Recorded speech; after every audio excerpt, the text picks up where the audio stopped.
મિત્રો આજે આપણે એક એવી જગ્યા ઉપર આવી જાય છીએ કે લોકોની કહેવત હતી કે ભાઈ હોટલ બનવાની હતી પણ ખંડેર થઈ ગયો, તો આજે એના વિશે આપણે જાણીશું। અને આ જગ્યા છે જે ગઢડા ગામ આવેલું છે અને ગઢડા ગામમાં જે ખેડબ્રહ્મા તાલુકો લાગે છે અને જિલ્લો સાબરકાંઠા લાગે છે।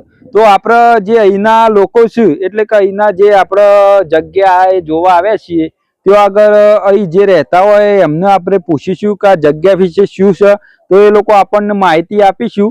અને અહીંયા જે ગબ્બર ઠાકોર અને અર્જુન ઠાકોર છે એમના જે બંકો 2 ગીત હતું એનું શૂટિંગ પણ એ લોકો અહીંયા કરવા આવ્યા હતા અને એવું કહેવાય છે કે આ ફરવાલાયક જગ્યા બનવાની હતી। પરંતુ હવે આપણે જે અહીંયા જે બે લોકો આપણને મળ્યા છે એટલે કે અહીંયા જે વસવાટ કર્યું છે એમને આપણે પૂછ્યું અને એ કહેવું કે ભાઈ આ જગ્યા પાછળનું કારણ શું છે એ આપણે એ લોકો કહેવું।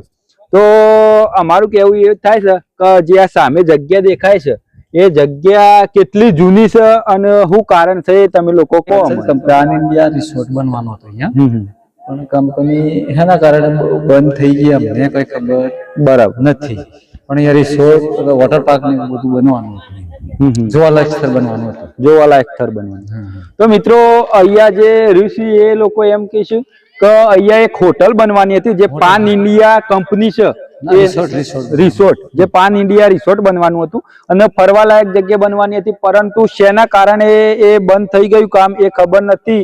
અને બીજું એ કે નવાઈની વાત એ છે કે આ કાકો છે તેમને જ આ કામ કરેલું છે અને લગભગ 1992-93 માં આ કામ થયેલું છે। તો ત્યારના આ અહીંયા ઋષિ એટલે આજુબાજુના ગામમાં રહેતા છે પણ અહીંયા એમના પશુપાલન એટલે લોકો અહીંયા ચરાવવા આવે છે। આપણને મળ્યા તો આપણે એમનો ઇતિહાસ વિશે પૂછ્યું, એવું કોઈ બીજો પ્રશ્ન નથી। અમુક જગ્યાએ એવી પણ અફવા ફેલાયેલી છે કે આ હોટલ બનવાની હતી અને રાતોરાત ખંડેર બની ગયું, એ ખોટી વાત છે, એવી એક ખોટી અફવા છે। તો કોઈએ પણ ગભરાવું નહીં, તમારે જોવા આવવું હોય તો આવી શકો છો મિત્રો।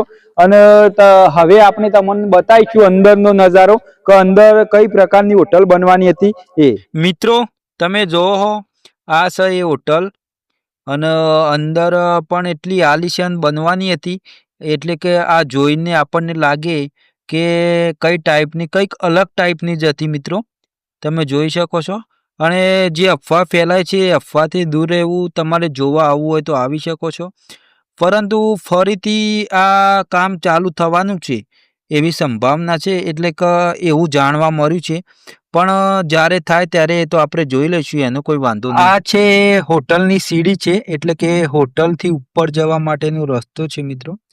કામ બહુ સારું હતું પણ હોટલને લગભગ 92-93 આ હોટલ બનતી હતી, 1992-93 ત્યારનું આ કામ છે એટલે અમુક ખંડેર થયું છે।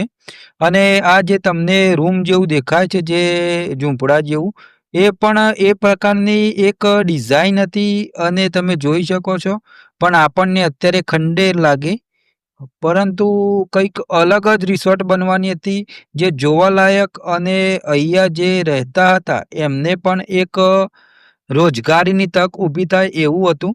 અને આ જો છો એ બેસવા માટેના સોફા આવે એ પ્રકારેનું બનાવેલું છે મિત્રો, તમે જોઈ શકો છો। આ હોટલનો નજારો અને જગ્યા હતી એ કુદરતી સૌંદર્યથી ભરેલી હતી અને શાંતિમય વાતાવરણ હતું મિત્રો।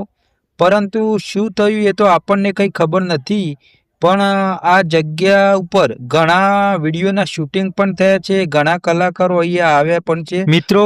તમે જોઈ શકો છો આ જે કુદરતી પથ્થર આવે તેનાથી આ બનાવેલું છે એટલે કંઈક અલગ જ બનવાનું હતું મિત્રો। અને બીજું એ કે અહીંયા હમણાં એક નવું સોંગ આવ્યું બંકો 2, જે ગબ્બર ઠાકોર અને અર્જુન ઠાકોરનું છે તેનું પણ શૂટિંગ અહીંયા જ થયેલું છે. એવા ઘણા કલાકારો અહીંયા આ જગ્યા ઉપર આવી ગયેલા છે. પણ અમુક લોકોએ એવી અફવા ફેલાઈ હતી કે આ હોટલ બનવાની હતી અને રાતોરાત ખંડેર બની ગયું એટલે અમે વ્લોગ માટે આવ્યા.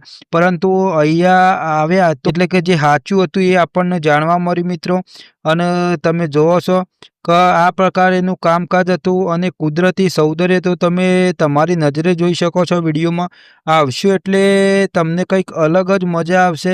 અને બીજું એક અહીંયા એવું વાતાવરણ છે કે જો તમે કંટાળી ગયા હોય તો અહીંયા આવીને 1 કલાક બેસો તો તમને લાગે કે ના જિંદગી જીવવી તો આવા જે ગામડાનું વાતાવરણ હોય ત્યાં જ જીવવી. તો મિત્રો અમે આવા હિડન પેલેસ એટલે કે તમે ના જોયા એવા સ્થળો અમે લઈને આવીશું. અને આવા તેમજ મંદિરના લગતા ઇતિહાસો જોવા માટે અમારી ચેનલ દશરથની વાતોને સબસ્ક્રાઈબ કરો. જય માતાજી.